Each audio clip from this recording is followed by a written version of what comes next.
Good morning. Good afternoon. How are we doing today? How are we doing today on this absolutely fantastic hump day? Middle of the week. Halfway there. It is sunny outside. It's a good day. It's a good day. Let's close that back up. People don't get blinded by the light. How are we doing? How are we doing? Hopefully the Wednesday has gone well thus far, and it is about, hopefully it's about to get better. We're going to have some fun for about an hour here. Let's dive into some more things. Last night we had another one good game of basketball. There was technically more, but one was really good. The Magic and the Lakers last night, and the Timberwolves and the Blazers, those two games were a lot of fun to watch. A lot of fun to watch. And the problem is, The rest of the games I highly question. But we're going to go over this. And like I said yesterday, we're going to look at some of the matchups today. So I said I don't believe teams are going to change in the playoff race right now. I believe positioning will change. But I believe the top 10 teams right now in both the Eastern and Western Conference will be the 10 teams that make the playoffs. Nobody's going to catch fire because they're trying to make the playoffs. Memphis is trying to lose in the West. The Jazz are trying to lose. The Pelicans and the Kings, they're out. The Mavericks, the Mavericks, I don't think they're trying to lose. I think they don't have what they need. Cooper Flagg is not a point guard. I believe he needs to be given the ability to play off the ball a lot more. I am excited for next year when Kyrie is hopefully back and giving Cooper Flagg the ability to not always have to bring the ball up and immediately get opposed by the defense and can play off of screens, play off of motion. I think that will unlock him a new level next year. I really do. Because him playing the point right now it still looks rough at times. And he's not a point guard. So the Mavericks, I don't believe, are trying to lose. They are not set up right now. They were banking on Kyrie getting back originally and didn't work. But in the Eastern Conference, the Bucks want to shut down Giannis. The Chicago Bulls have lost 10 in a row now. 10 in a row. They were 24-25. They were sitting right there in the number 9 spot in the Eastern Conference. They have now gone 24-25. They made a lot of moves at the deadline. They got a lot of guards. They've got probably one of the deepest backcourts in the NBA. They made the trade with the Celtics where they sent to him Vujacic, and they've lost 10 in a row. The Milwaukee Bucks are 7-3 in the last 10. They're teetering because they've got one of my favorite young players, Kevin Porter Jr. Last night he went off, and I have him in fantasy, and it was absolutely beautiful watching him perform last night. But the problem I have is this, guys. Every team that played yesterday that has a back-to-back is probably going to bench half their people today. The Oklahoma City Thunder yesterday played the Cleveland Cavaliers. Well, yesterday they played the Toronto Raptors. My bad. Cleveland played New York. Today they played the Detroit Pistons on a back-to-back road set. I don't know how many people are going to play from the Thunder tonight. It is a nationally televised game, so I do know they better have an injury designation, or the NBA could easily jump on them and fine them for sitting players for a nationally televised game. But I wanted to go through this here, and I wanted to look at a couple different things because, well, I don't do that very often when it comes to the NBA. So we're sitting here, February 25th, 2026. When you play everything out until April 10th, we're just going to play this out. We have 1, 2, 3, 4, 5, 6. 6 weeks left of the NBA season. Exactly. So we can start looking at what matchups may or may not work in the playoffs. Last night, to me, the Orlando Magic showed a ton of fight, a ton of ability. A ton. Going to Los Angeles, Banchero played extremely well. The Magic defense played really well. The final score was 110-109. The Magic match up against the Lakers very, very well. Their size, their length, their athleticism is a problem for the Los Angeles Lakers basketball team. Now, in the Eastern Conference, looking at it here, so just to refresh everybody's memory, the top 6 teams all have a bye, in a sense. The bottom 4, 7, 8, 9, and 10, all play each other. 7 will play 8, 9 will play 10. The winner of the 7 and 8 game immediately goes into the 7th seed, facing the number 2 seed in the East. The winner of the 9 and 10 game plays the loser of the 7 and 8, and then the winner of that game together will be the 8th seed. That is how the NBA playoffs work. So right now, as it stands, the Pistons are number 1, Celtics are 2, Knicks are 3, Cavaliers are 4. Then you've got the Raptors are 5, 76ers are 6.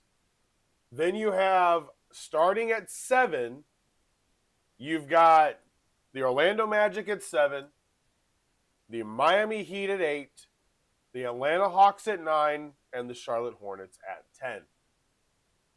So let's look at what these matchups could be.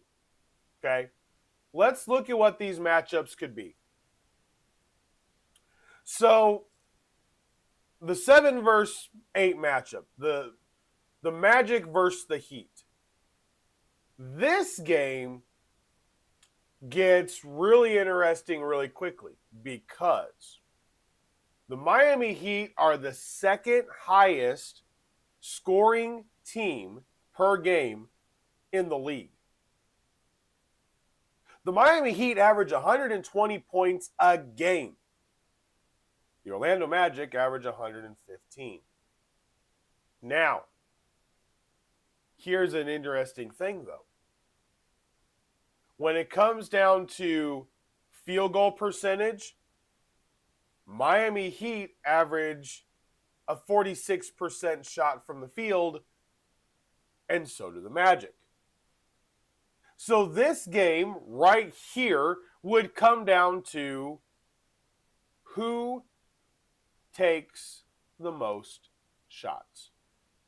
And the reality is right now, I believe the Magic, and they've shown this in the last few games, they have played extremely well. They dealt with injuries early on in the season. They had a bunch of stuff going on. It was not, it was not for lack of wanting to win. They legitimately had 3 or 4 people injured. Now that they're healthy, the Magic are a team, and I have already locked it in, that I believe are going to be representing the Eastern Conference in the Eastern Conference Finals. They are one of the 2 teams. I love what the Magic can do. Absolutely love what the Magic can do. Now, you get to the 9 and 10 game, which is the Hawks and the Hornets. The Hornets have come on fire recently. Absolute fire.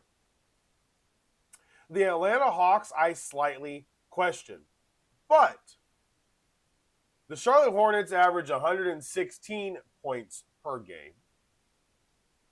And then the Atlanta Hawks average 117 points per game.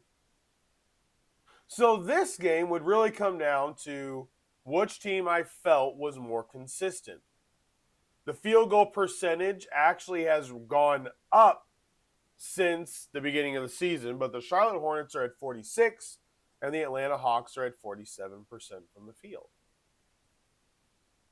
But this game, I think, comes down to matchup.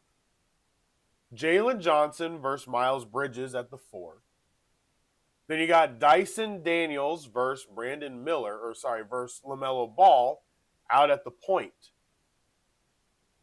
And I believe Kuminga is going to be what the Hawks want him to be, what I said he could be. But Con Knuppel is definitely better than Kuminga. I think this game goes down to the wire no matter who it is. No matter who wins. But there's something that the Hornets have that the Hawks don't. And they've built it up as the season has gone on. They have built up the mental fortitude to be able to play in close games and not falter. They went on an amazing 9-game win streak. They beat a lot of good teams. And then in their losses since, they lost to the Cavaliers and the Rockets by a grand total of 9 points. They are not getting blown out by the good teams. The Hawks do. They struggle against top-end talent. They don't have another gear. If things aren't falling, if the shots aren't dropping, they have no gear to be able to put it in.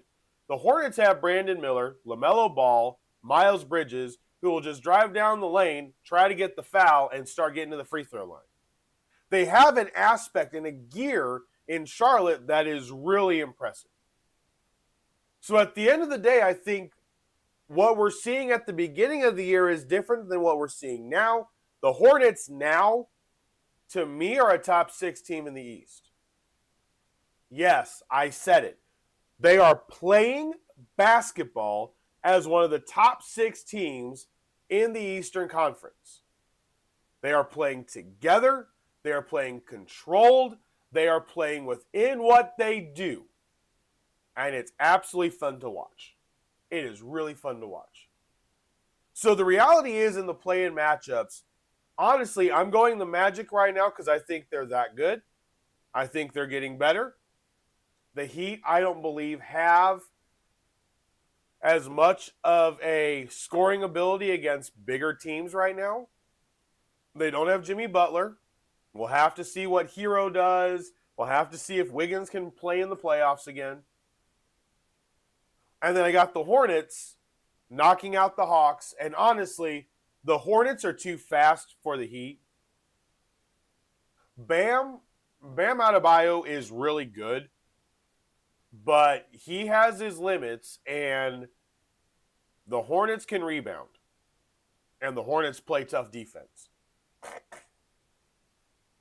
So, in the Eastern Conference, I would pick the Magic to be the 7th seed as of right now. And then I'd also pick the Hornets to sneak into the 8th seed. Now, let's do the Western Conference, and then we'll get to the training camp snapshots. So the Western Conference is set up like this right now. Number 1, the Thunder, 3 games ahead of the Spurs. Rockets are 3, Nuggets are 4, Timberwolves 5, Lakers 6. Then you've got the play-in teams. The Suns are 7, Warriors are 8, Trailblazers are 9, and the Clippers are 10. So, Suns versus Warriors. This is a really hard one to predict because of injury. So we're just going to assume Dillon Brooks is back and Devin Booker is healthy for the Suns, and that Kristaps Porzingis and Steph Curry are healthy for the Warriors. Okay? We're going to assume both of them are healthy for this right here. I'm going Suns. The Suns defense can absolutely suffocate a team. I love what I see with the Warriors now, though. It's a different brand of basketball. Young guys, lots of passes, lots of unselfishness. I love what I see. The problem is they aren't very diversified right now. And the Suns have a big advantage in the middle of the floor.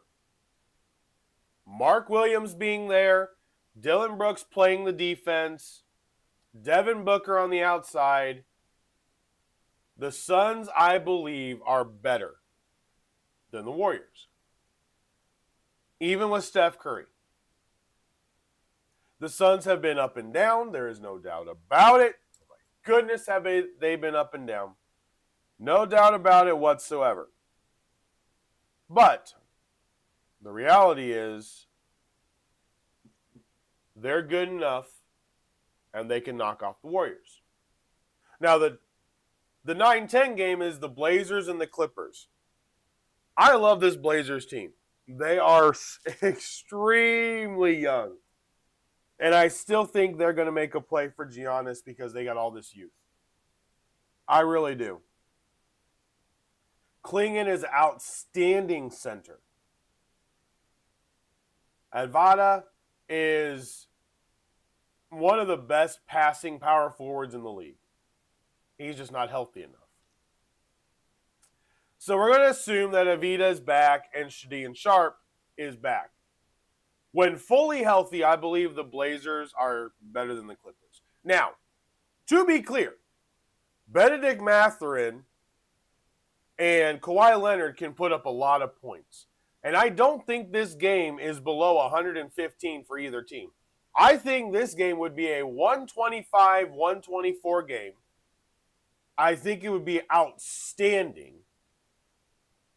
But I think the Blazers, with the youth, and Drew Holiday being the veteran defensive presence for them, I think the Blazers would knock off the Clippers. Because I don't believe the Clippers have enough firepower to really finish everything off. They can stay in the game, but they're not strong enough at the end. Brook Lopez, although good, is old. He's not Zubac. Zubac could probably pound down low with Clingan and Jeremy Grant and probably give the Clippers a little bit of an advantage down low.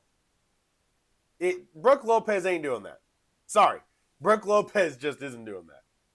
So I would have the Blazers knock off the Clippers, which then means we've got a Golden State Warriors, Portland Trail Blazers battle for who's going to get in at number 8. Well, I've already locked my bet in for the Blazers, so guess what? I'm going Blazers because I think as a young team, when they get healthy, they will run around just as much as the Warriors. This game is going to be, again, probably in the 130s. No defense is really going to be played. But the Blazers have the big guy that's going to have the advantage down low. And that is massive. That is massive. So for me right now in the West, the Suns would get the 7th seed, and the Blazers would end up with the 8th seed after the play-in. And those matchups bring out some really, really good basketball for a play-in. Really good basketball for a play-in. The Magic versus the Heat, the Hawks versus the Hornets, Suns versus the Warriors, the Blazers versus the Clippers. That brings out some really good basketball right now. And that's what we want. Now, these can all change. The Lakers are only 2 games in front of the Suns in that number 7 seed. Don't misunderstand. None of these teams are completely safe. The Magic are only a half game behind the 76ers and only 2.5 behind the Raptors. There is no guarantee of the positioning right now. Just who I believe the top 10 are going to be. All right. 25 minutes on that. And here we go back to football. All right. Let's dive into this today.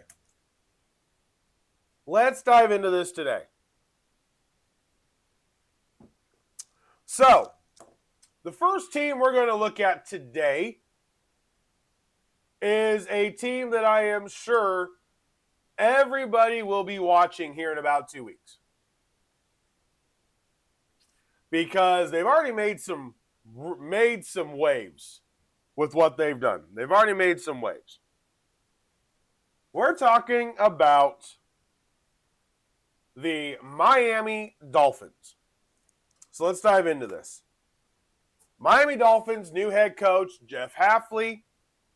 New general manager, Sullivan. They have a clear plan of what's going to happen. They are getting younger. That is abundantly obvious. Now, I do have some questions.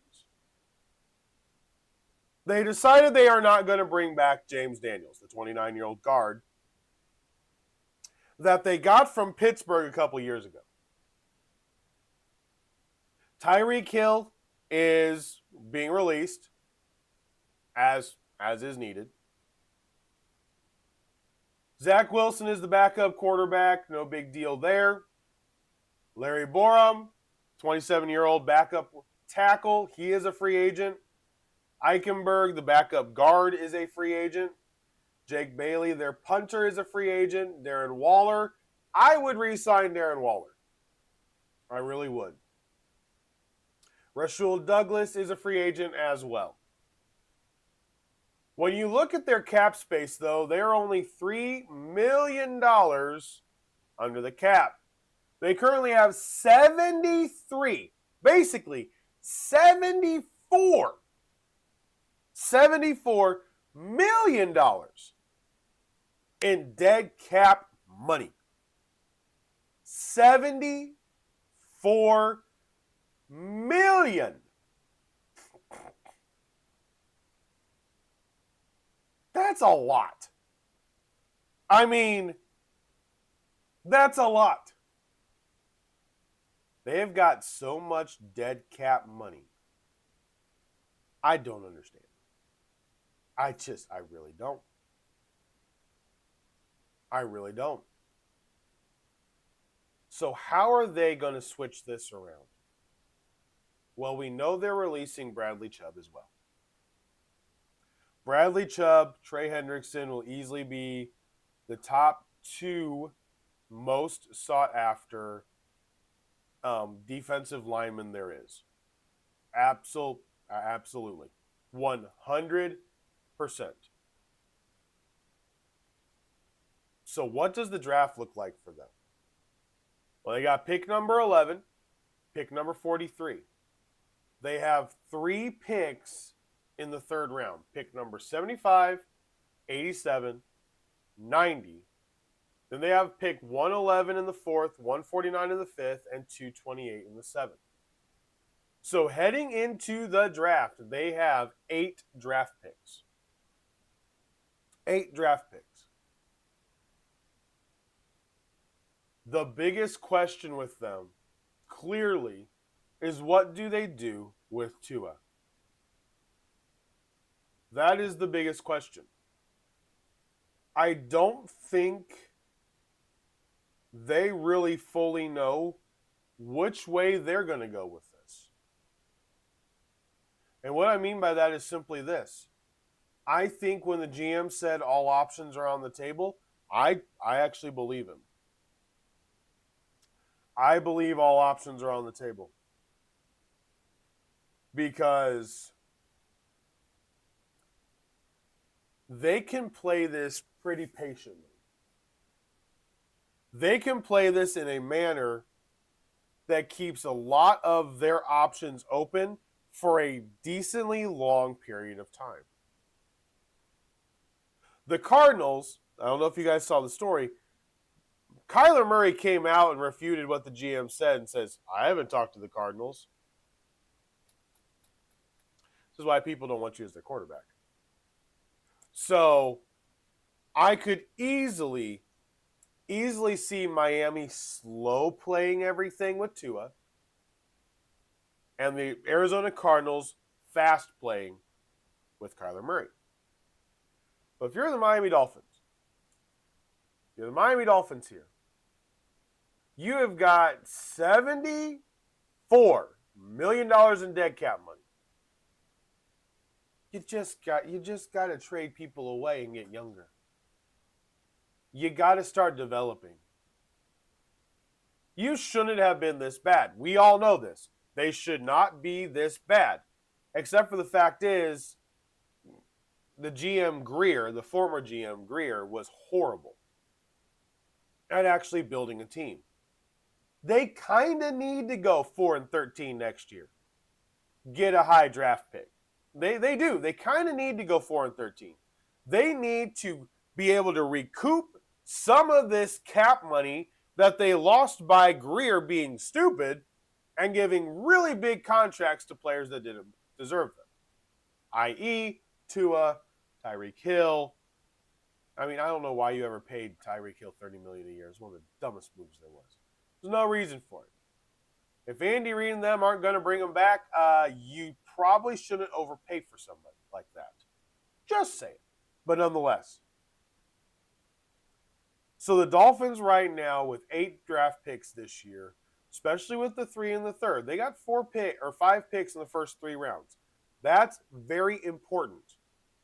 If you can hit on 4 of those 5, it could really build a nice, solid foundation for Coach Hafley there in Miami.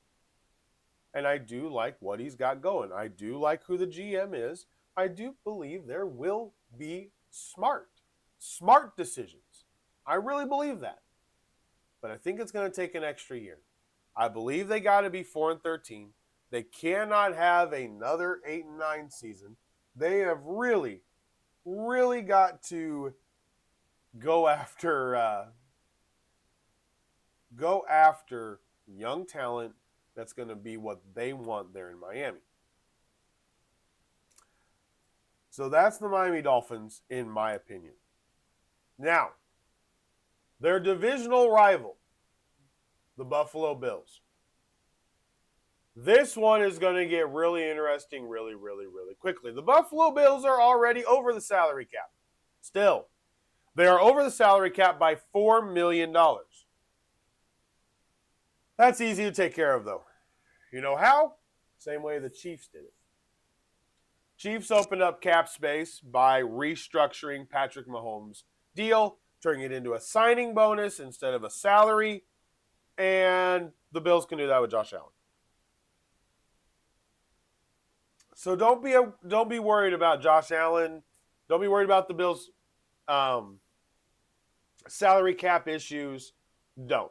They do have $30 million in dead cap. Not fully sure where that's coming from, but they drafted really well. The interior line with Walker, Sanders, Ed Oliver when healthy. The Bills' interior defensive line is really good. The question is, are they stupid again and go out and sign a really expensive defensive end to come in?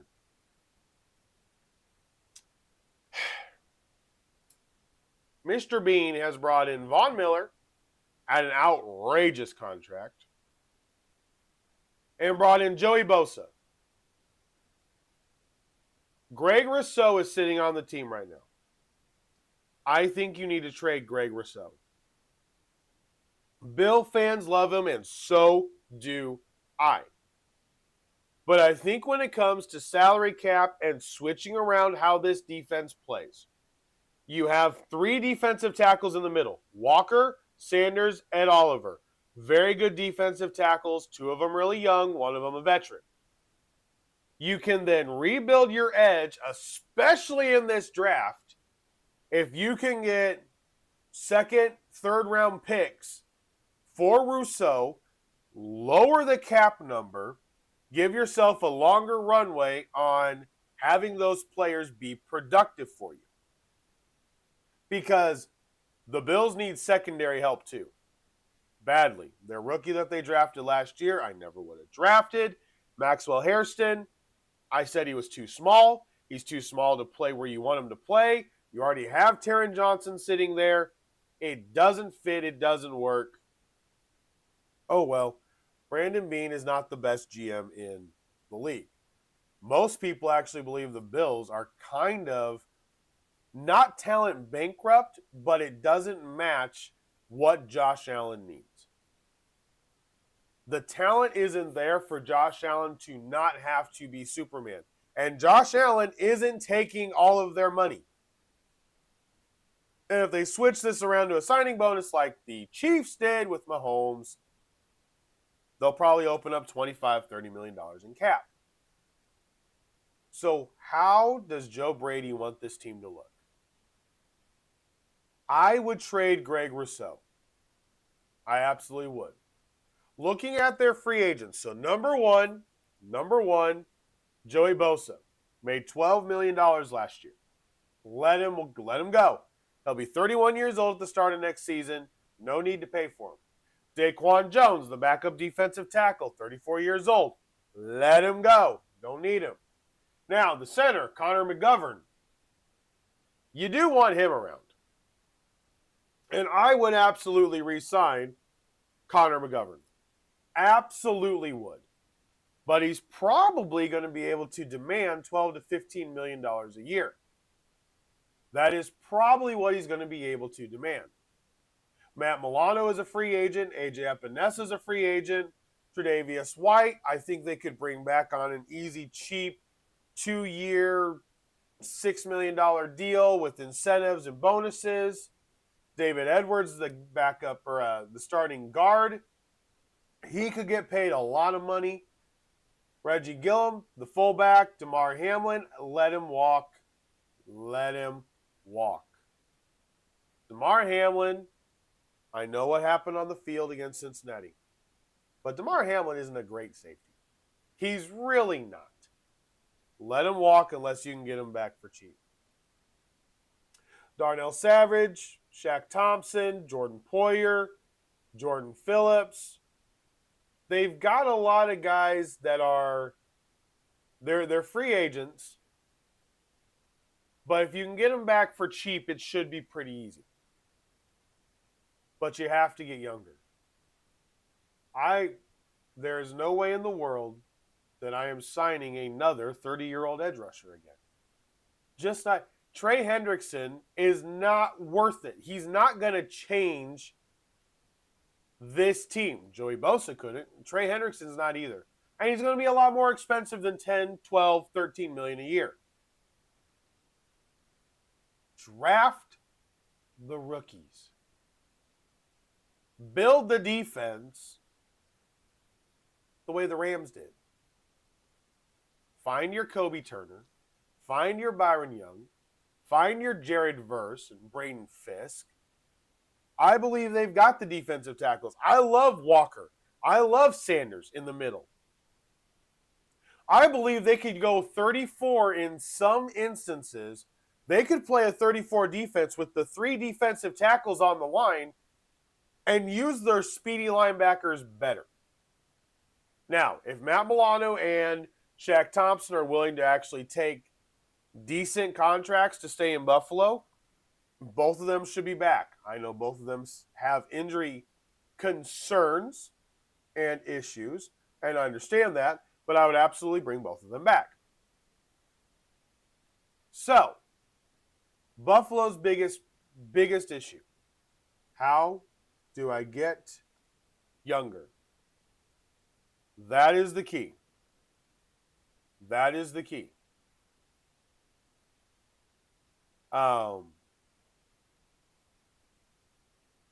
And I think they'll be able to do it.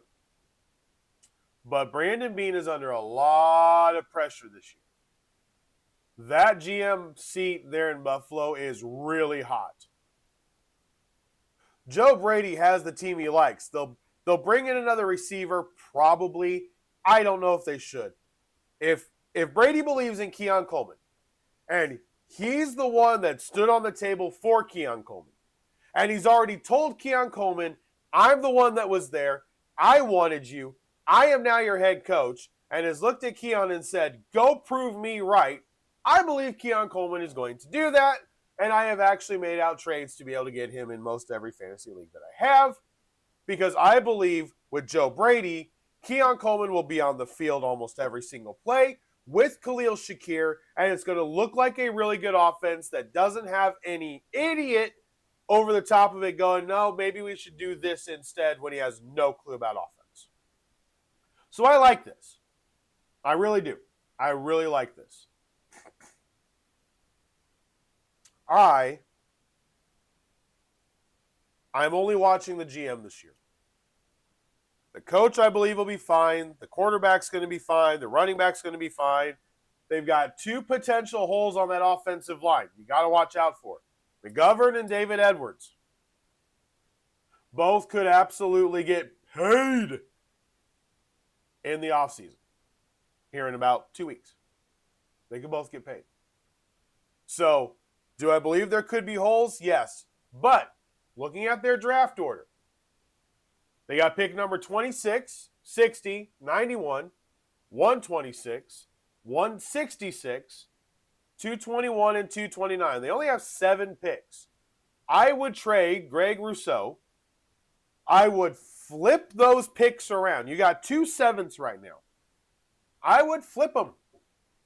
I would trade Greg Rousseau. See if you can get a 2nd and a 6th for Rousseau and a 7th. I would see what you could do. Absolutely work the deals right now. Because it's really going to be your best bet. It really is. If you want to run everything, don't run it back the way it is. Upgrades need to happen. You can't allow 30-plus points every playoff game and expect to be able to win. It doesn't work.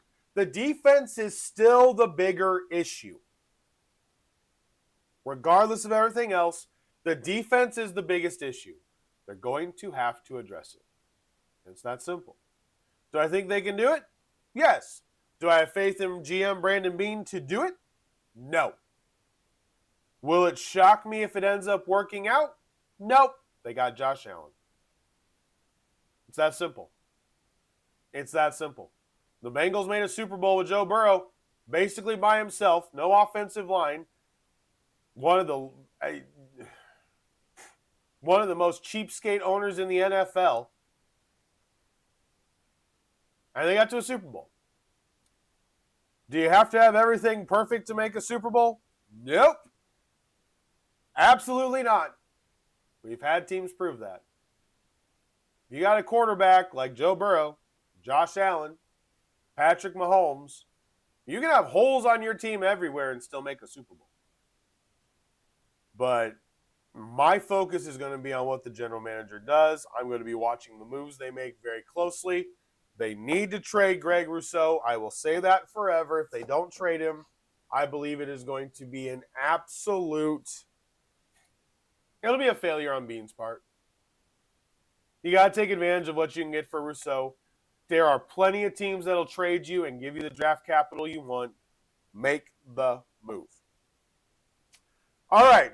That's the Dolphins. That's the Bills. And the final team we're going to look at today, we're going to look at the Las Vegas Raiders. The Las Vegas Raiders. Coming into this offseason, they have $91.5 million in cap space. $91.5 million in cap space.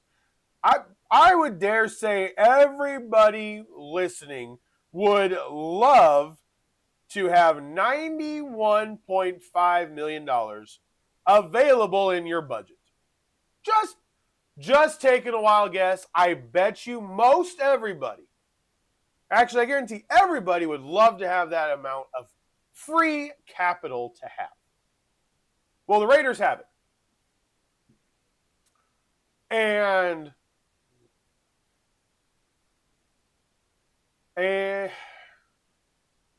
they're in the same position as the Titans.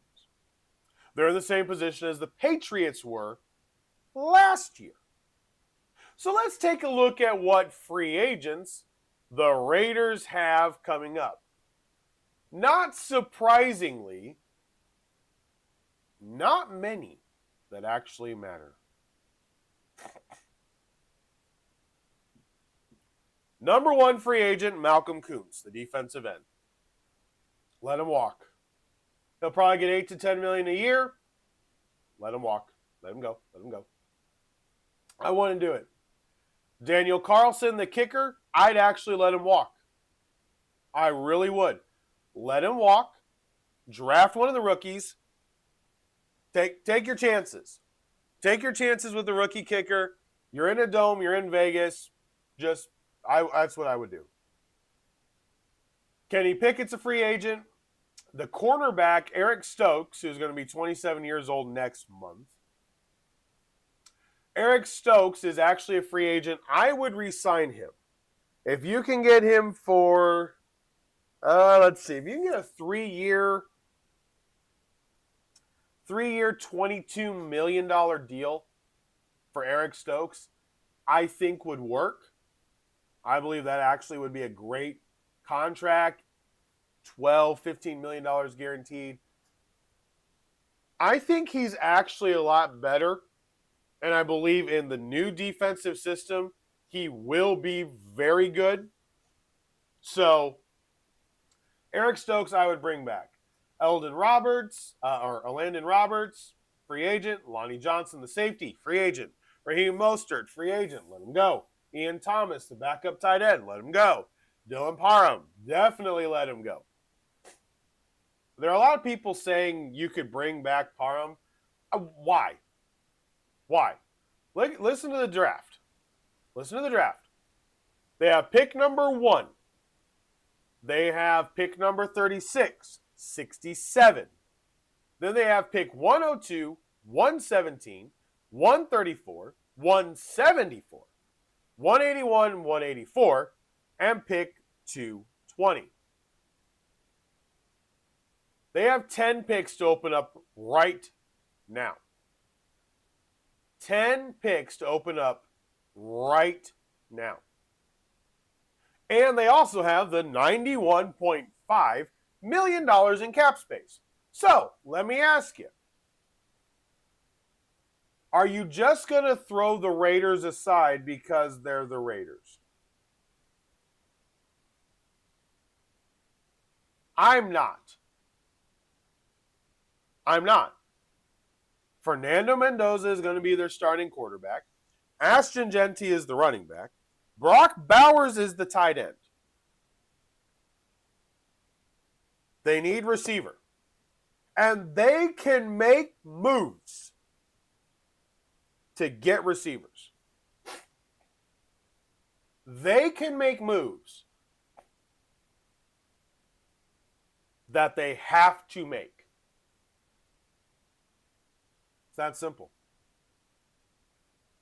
It's that simple. I believe the Raiders will finish above the Chiefs in 2026. Boy, I just made a lot of Chiefs fans mad. Listen, I will not buy for 1 second that Mahomes is going to come back before week 6. You and I saw the same thing last year. A Chiefs team without Mahomes is lost. Completely lost. They don't have the playmakers everywhere else. The defense isn't good enough. They're going to have to reset. The Chiefs will have a down year. And 6-11 is a very real potential record for the Chiefs again. 5-12 is a legitimate option for them again. Because they got to reset everything cap-wise. I believe the Raiders could win 7 games. I believe they could go 7-10. I think with the correct moves, if they go buy talent the way that the Titans are going to buy it. Listen, If I'm the Raiders, I am going after Bradley Chubb or Trey Hendrickson. One of the two I will go get to pair with Max Crosby to take pressure off of Crosby. I need a secondary. I've got draft capital to make this happen. I've got offensive line needs. The offensive line has major needs. They're going to be big players in the Connor McGovern, David Edwards, Wyatt Teller, Joel Bitonio.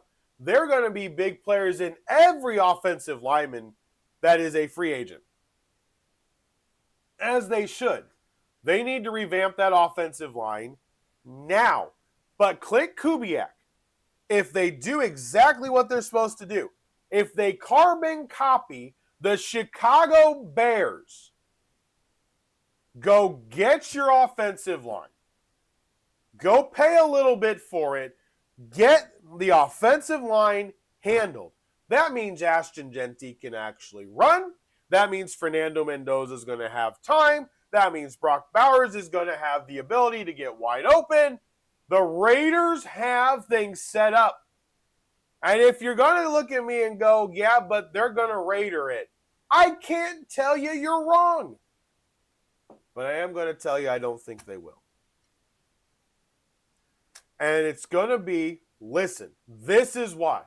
It is going to be for the same reason that I said last year the Bears could work, and it's going to depend on whether or not Caleb Williams can follow orders. Because the head coach understands what it's going to take to win. Klint Kubiak watched his dad for years.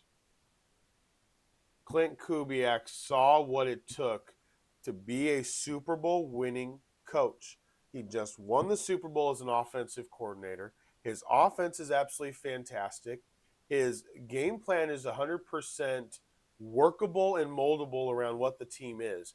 And because of that, I think Klint Kubiak is going to be one of the very, very bright young head coaches. We will have another one that has an offensive play calling whiz. He may not have the level that Sean McVay has sometimes, because last year we saw there was limitations because he falls in love with stuff instead of pivoting. Sean Payton is actually giving up play calling duties in Denver, and I actually think that's a great move. I really thought if Payton kept calling the offense, I thought there was a level of I thought there was a cap to what the Bronco offense could do with Sean Payton. I really did. So I liked the move. But the Raiders have the cap space to go pay. They can get a Wyatt Teller. They can get a young David Edwards. They can make a trade with anybody that needs cap space. Listen, the Vikings made a lot of moves last year. They could make a trade with the Vikings to go get Will Fries because they can take his contract, giving Minnesota cap space and giving them a draft pick. Minnesota needs the cap space. Give it to them. They can do a lot. They could get Braden Smith. I think Braden Smith to the Texans, I kind of like. I hate saying that, but I kind of like. I do think he will end up probably in Houston. But if the Raiders come calling and they're going to pay him an extra $3 million a year, yeah, go play for the Raiders. And I think he'll be decent as long as he's got a good guard next to him. So I do fully believe that the Raiders can switch this around. If they're smart, they can make some really good trades. They can make some really good free agent signings. And we're only 2 weeks away from this, guys. 2 weeks from today, league year opens. All right. Where are we at? 155. Let's check and see if anything else has popped up since I've been ranting along. Because, that happens. All right. The Jaguars and Commanders are both host teams for London games next year. Brandon Aubrey wants a bigger offer from the Dallas Cowboys. Well, he should get it. Without his leg, they would have lost more games than they did. Yep, that's it. All right. There we go. Woo! We are done with the Hump Day podcast. We are done. It's a beautiful day. Absolutely glorious day. Yep, it's really bright. There's not a cloud in the sky. I'm actually going to go outside. I think I'm going to go work on the motorcycle for a little bit here. Beautiful weather. I think it's only like 40. Well, actually, it may be 50 degrees now. Who knows? I may go for a ride. We may go for a ride. Why not? Right? Why not? Sunny. Big. Yeah, I'm talking myself into this. I'm probably going to go for a ride. All right, everybody. As always, appreciate you guys hanging out tonight. We do have some big games potentially. If the Thunder play, everybody, the Thunder versus Pistons tonight on ESPN should be a fantastic game. The Spurs are playing the Raptors, and then the Celtics playing the Denver Nuggets tonight. Should be some really good games. Should be. Obviously, we'll find out later tonight. All right, guys, as always, thanks for hanging out. Make sure to like, subscribe, share the podcast with a friend. As always, I deeply appreciate each and every one of you. Until tomorrow, for Sports Talk with Hawk, I am Hawk, and I'm out. Make it the best day you can.